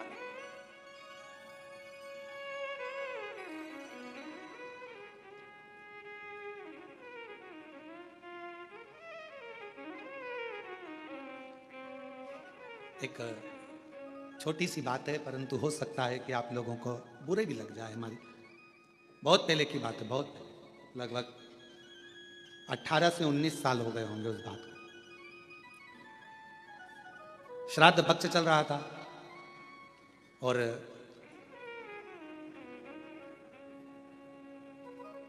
राजस्थान में कथा चल रही थी। जिन जजमान की यहाँ कथा थी, उन्होंने उनके एक कोई लड़की थी और वो कुंवारी अवस्था में, वो बिटिया लगभग 12th में थी और वो चली गई थी। उसके निमित्त का उस दिन उसका श्राद्ध था। यजमान परिवार से सूचना करी कि गुरुजी आज बेटी का श्राद्ध है और प्रसाद बना है, तो सब लोग प्रसाद पाएंगे, तो आप भी प्रसाद पाएंगे। हमने कहा कि यजमान को पहले हमारे पास भेजो और यजमान अगर दक्षिणा दे तो हम श्राद्ध पाए, मना नहीं। तो कहा गुरुजी आप दक्षिणा लेंगे? हमने कहा, तो कहा ठीक है। यजमान आए, राधा रमन जी। हमने कहा राधा रमन जी क्या बात है? कहा आज बेटी का श्राद्ध है, प्रसाद पाना। हमने कहा दक्षिणा लगेगी, बिना दक्षिणा के प्रसाद कैसे पाया जाए? तो कहा गुरुजी बोलो क्या दक्षिणा लगेगी? हमने कहा एक दक्षिणा चाहिए। एक बेटी गई है आपकी, 12th क्लास में पढ़ रही थी, पढ़ाई पूरी नहीं हुई थी, चली गई। कोई गरीब की बेटी जो 12th में पढ़ रही हो, उसकी पढ़ाई को तुम, उसकी कॉलेज तक का खर्चा तुम उठाओ, तो हम श्राद्ध पाना। ये हमारी दक्षिणा है। एक गरीब की बेटी अगर पढ़ने को तैयार बैठी है, शिक्षा चाहती है और उसके पास धन नहीं है, उसको तुम पढ़ाओ। तुम्हारी बेटी गई ना, उसको अपनी बेटी मानो, उसकी शिक्षा का खर्चा उठाओ, पढ़ाओ उसको अपना मानकर पढ़ाओ, शिक्षा का खर्चा दो उसका। कहा गुरुजी, आंख में आंसू थे राधा रमन जी के और कहने लगे आज लगा कि मैंने बेटी का सही श्राद्ध किया है। आज लगा मैंने बेटी का सही श्राद्ध किया। मेरी बेटी गई, मैंने दूसरे की बेटी को पढ़ाऊंगा, उसका कॉलेज तक विद्या अध्ययन कराऊंगा, और अगर मुझे भगवान ने उस लायक बनाया तो एक दिन उस बेटी का कन्यादान भी मैं अपने हाथों से कर दूंगा। इसको कहते हैं कि तुमने अपनी बेटी की जगह बेटी को संभाला। केवल एक ब्राह्मण को भोजन करा देना, श्राद्ध का भाग निकाल देना, यह मूल नहीं है। मूल यह है कि किसी के चेहरे पर आपके द्वारा प्रसन्नता आ जाए। और आज मैं कहूंगा नारखेड़े जी, पाटिल जी, मेरे को बड़ी प्रसन्नता इस चीज की कि जिस बेटी को उन्होंने पढ़ाया, नमिता उसका नाम है, और वो आज पटवारी बन गई है और पटवारी बनकर पटवारी का जॉब कर रही है। और आप मानेंगे नहीं, नारखेड़े जी कभी योग लगेगा तो मैं उसको मिलवाऊंगा आपसे, उस नमिता बेटी से, कि जिन्होंने उस बेटी को पढ़वाया उसकी माँ नहीं थी, उसका बाप था केवल, और बाप दूसरे के यहाँ काम करता था। बेटी पढ़ गई, पिताजी के जो लड़का था 2-3 उसके बहुएं आ गई, पिताजी को रखा नहीं, तो वो जो दूसरे की बेटी थी, उस बाप को अलग से मकान दिलाकर वो बेटी अपने पिता को वहां रख रही, जिसने पढ़ाया। ओरिजिनल बाप नहीं है वो, पिता नहीं है, पर उसका साथ है। श्राद्ध किसको कहते हैं? श्राद्ध का मतलब क्या है? आज दुनिया के लोगों ने केवल सोशल मीडिया पर श्राद्ध को हंसी का पात्र बना रखा है। एक बहन फोन लगाकर कहे कौवे को निमंत्रण देती है, कौवा कहता है मैं व्यस्त हूं, ये श्राद्ध है? हमारे सनातन धर्म की हंसी उड़ाने के लिए श्राद्ध है? पंडित को खाना खाते हुए दिखाया जाता है, बहुत पेट वाला हंसता हुआ, क्या ये सोशल मीडिया पर श्राद्ध का परिचय? कौवों की टीम बैठी हुई है छत के ऊपर और उसको दिखा रहे कि ये श्राद्ध है। ये हमारा सनातन धर्म की हंसी है, इसको हम श्राद्ध नहीं कह सकते। श्राद्ध का मतलब है अपने घर में जो बुजुर्ग हैं, अपने घर में जो बैठे हैं, उनको दिल से आदर कर लो, सम्मान कर लो, तो ऊपर बैठे हुए बुजुर्ग स्वयं आशीर्वाद देना प्रारंभ कर देंगे, वर देना प्रारंभ कर देंगे। श्राद्ध का मूल ये है।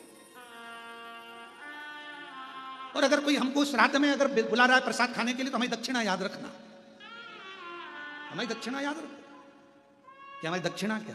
वैसे भी दक्षिणा के मामले में हम बड़े प्रसिद्ध हैं, सोशल मीडिया पर हमारी दक्षिणा बहुत चलती हो, पर हमारी दक्षिणा याद रखना कि हमें अगर श्राद्ध पक्ष में प्रसाद पवाना है, जिसको बुलाना है हम आने को तैयार है, पर शर्त यह है कि अगर बुजुर्ग के श्राद्ध में बुलाओगे तो एक बुजुर्ग को तुम्हें उसके मरते दम तक संभालना पड़ेगा। एक महिला के श्राद्ध में बुलाओगे तो एक बुजुर्ग महिला को, एक गरीबड़ी को, तेरे घर की बुजुर्ग महिला को तुझे संभालना पड़ेगा। ये दक्षिणा दे और संकल्प देना पड़ेगा। संकल्प अगर टूट गया तो समझ लेना तूने संकल्प किसको दिया? 12 ज्योतिर्लिंगों को।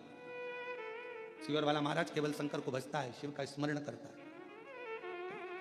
इसलिए बड़ा सोचिए, केवल जो मर गए चले गए उनके प्रति श्रद्धा श्राद्ध नहीं है। श्रद्धा वो, श्राद्ध वो जो तुम्हारे घर में बैठे हैं, घर में रह रहे हैं, बुजुर्ग हैं, माता पिता हैं, चाहे अपने पति के माता पिता हो, चाहे पत्नी के माता पिता हो, जो हो उनका आदर होना चाहिए। क्योंकि श्राद्ध पक्ष में आप लोग कभी गया जी गए हो या पिंडदान करा हो तो उसमें दो चीजें लगती है, एक पिता का पक्ष, एक माँ का पक्ष, इसलिए दोनों देखे जाते हैं। तुम्हारी पत्नी है तो उसका भी पक्ष देखा जाएगा, तुम्हारा पति है तो उसका भी पक्ष देखा जाएगा। दोनों के माता पिता का आदर करिए, दोनों के माता पिता का सम्मान करिए, दोनों के आदर पूर्णता का भाव रखिए, आपको सुख मिलेगा, आनंद मिलेगा,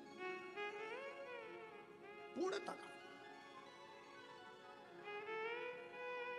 पति सोचे कि मैं अपने माँ बाप का आदर करूं, पत्नी के माँ बाप का नहीं, और पत्नी सोचे मैं अपने माँ बाप का आदर करूं, पति के माँ बाप का नहीं, तो ये पूर्णता नहीं मानी गई। दोनों का आदर, दोनों का सम्मान। माँ बाप वो भी हैं, माँ बाप वो भी हैं, दोनों का पूर्ण आदर के साथ में जो सम्मान होता है वही श्राद्ध का मूल है। हम भटक रहे हैं आज के जमाने में, हमने श्राद्ध को केवल हंसी का पात्र का केंद्र बना दिया। ये 16 दिनों को श्रद्धा के मूल को समझो। मैं मंदिर गई पूजा करते हुए गया, कभी माँ बाप की सेवा की, फिर पूजा रचाने से क्या फायदा, कभी प्यासे को पानी पिलाया नहीं, बात आंसू बहाने से क्या। ये आपके भीतर एक भाव उत्पन्न करो। श्राद्ध पक्ष की कथा सुन रहे हो, जितने आस्था चैनल पर कथा सुन रहे हैं, जितने फेसबुक यूट्यूब पर कथा सुन रहे हैं, बोल देना किसी और वाले महाराज को अगर श्राद्ध में बुलाना है प्रसाद पवाने के लिए तो दक्षिणा तैयार है, और वह दक्षिणा एक ही होगी, आपके घर के बुजुर्गों का आदर, आपके घर के बड़ों का सम्मान, श्रद्धा, उनके प्रति रुचि, ये हमको चाहिए। ये हमारी दक्षिणा है, ये हमारी दक्षिणा है।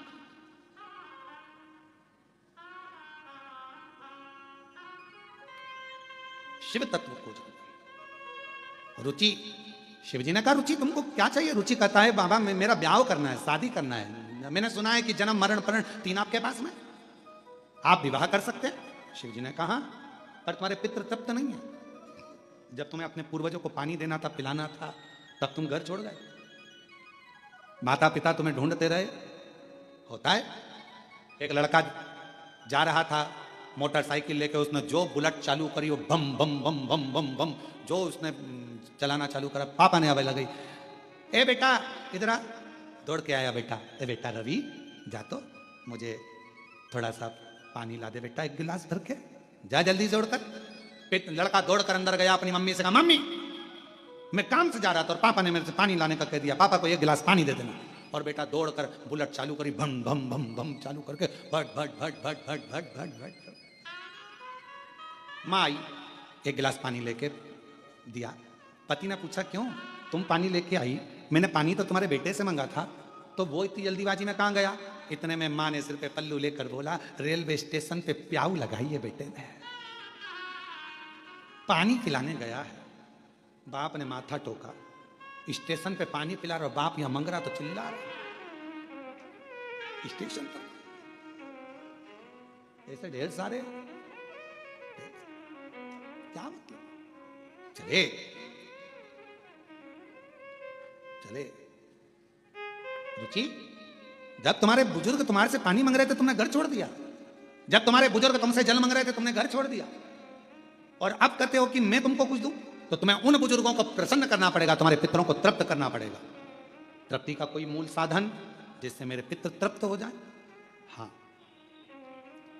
यदि श्राद्ध पक्ष के अंदर प्रदोष तिथि पड़े और श्राद्ध की प्रदोष के दिन यदि शाम के समय पर प्रदोष काल में एक 4 बत्ती का गाय के घृत का दीप लगाया जाए और 4 पितरों का स्मरण किया जाए,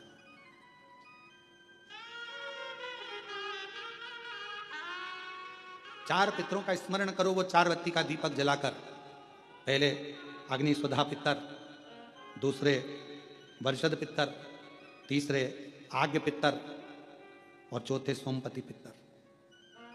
इन 4 पितरों को नमन करो, प्रणाम करो, और वो 4 बत्ती का दीपक या तो पीपल के वृक्ष के नीचे या मेरे शिवालय में जो प्रदोष के दिन अंकित कर देता है, जला देता है, प्रकट कर देता है, जो मन से मांगता है, पितृ और शिव उसके भंडार कभी खाली नहीं करता, उसकी झोली भरा आ जाती है। बराबर। कौन से दिन?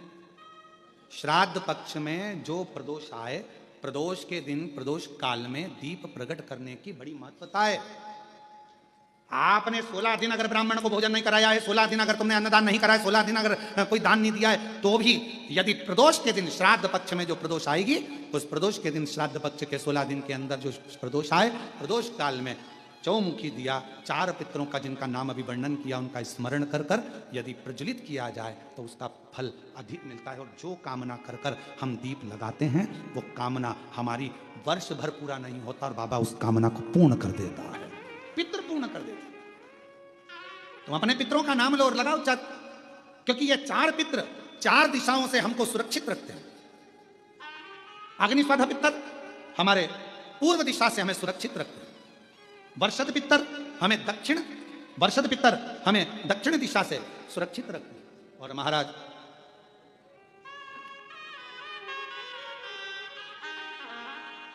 आग्नेय पितर ये हमें पश्चिम दिशा से सुरक्षित रखते हैं, और सोमपति पितर ये हमें उत्तर दिशा से सुरक्षित रखते हैं। ये वो पितर हैं जिनका नाम लेकर यदि प्रदोष काल में, प्रदोष के दिन, श्राद्ध पक्ष में अगर दीप 4 बत्ती का घृत का लगाया जाता है, या तो शिवालय में या पीपल के वृक्ष के नीचे, अगर वहां नहीं लगा सकते तो तुलसी के पौधे के नीचे, उसके सामने, या बट वृक्ष के सामने, या आंवले के वृक्ष के सामने, या बेलपत्र के वृक्ष के सम्मुख में, कहीं पर भी अगर इस दीप को लगाया जाता है और शिव का नाम लेकर उसको प्रज्वलित किया जाता है, तो पितृ और शिव आपका कार्य सफल जरूर करते हैं और रक्षा जरूर करते हैं। हम तो यहां तक कहेंगे, किसी को स्वप्न आते हो, स्वप्न में भय हो जाता है, बच्चा एकदम रोकर उठ जाता है, चिड़चिड़ा हो जाता है, व्यक्ति के अंदर द्वेष उत्पन्न होने लगता है, क्रोध आने लगता है, बहुत ज्यादा टेंशन है, डिप्रेशन है, मानसिक चिंता है, उसको हम कहेंगे इस दीप को जरूर जलाओ, उसको लगाना चाहिए। पितरों का नाम लेकर, 4 पितरों का स्मरण कर कर राजा रुचि ने अपने पितरों के निमित्तार्थ ये कर्म किया। तभी इस कर्म को जैसे ही करा था, करते ही राजा रुचि को जो चाहिए था वो मिलने लगा। सामने से एक नदी के सम्मुख से एक स्त्री, सामने से एक सुंदर अप्सरा ब्रह्मलोचना निकल कर बाहर आई, और जैसे ही आई पूछा राजा रुचि ने, तुम कौन हो? कहा, मैं अप्सरा हूं ब्रह्मलोचना। आपने पितरों को तृप्त करा है दीप लगाकर, क्या चाहिए तुम्हें? मेरा विवाह नहीं हो रहा, कोई कन्या चाहिए। राजा वरुण की पुत्र की पुत्री मालती, जो तुम्हें इसी स्थान पर, जहां तुमने शिव की आराधना करी है, शंकर की आराधना करी है, जहां तुमने पार्थिव बनाकर पूजन करा, इसी भूमि पर वो मालती का दर्शन होगा, उस मालती से तुम्हारा विवाह होगा और तुम्हारे घर में पुत्र रत्न की प्राप्ति होगी, तुम्हारा वंश बढ़ेगा और तुम्हारे पितृ हमेशा तुम्हें वर प्रदान करेंगे। बस वो मालती का प्राकट्य होता है और वरुण के पुत्र की पुत्री मालती का सम्मुख में आना, रुचि के साथ विवाह और दोनों का निवास करना। शास्त्र में भगवान कृष्ण गरुण से कहते हैं, गरुण पितृपक्ष में जो ये राजा रुचि की पवित्र कथा को श्राद्ध पक्ष के अंदर श्रवण करता है, भगवान कृष्ण कहते हैं ब्रह्मा, विष्णु, महेश और पितर उसकी झोलियां खुशियों से भर देते हैं। ऐसे राजा रुचि की कथा का वर्णन आता है। ये राजा रुचि की कथा है। राजा रुचि, पितृ केवल, कई लोग कहते हैं पितृ का दोष लग गया। नाना भाई, लोग केवल वर्णन करते हैं, कई लोग कह देते हैं कि शंकर भगवान को नहीं भजोगे, शिव जी को जल नहीं चढ़ाओगे, एक दिन जल चढ़ाओगे, एक दिन नहीं चढ़ाओगे, शिव जी का शिवलिंग अगर घर में है पूजन नहीं करोगे तो दोष लग जाएगा, शंकर भगवान का दोष लग जाएगा।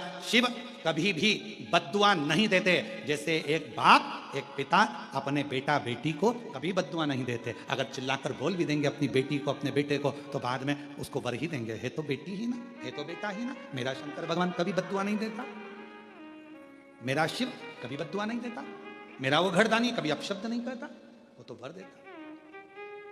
और महादेव नमन चरणों में, महादेव नमन, सब बोलिए सब, महादेव नमन चरणों में स्वीकार कीजिए, सबका किया है मेरा उद्धार कीजिए, बुद्धा की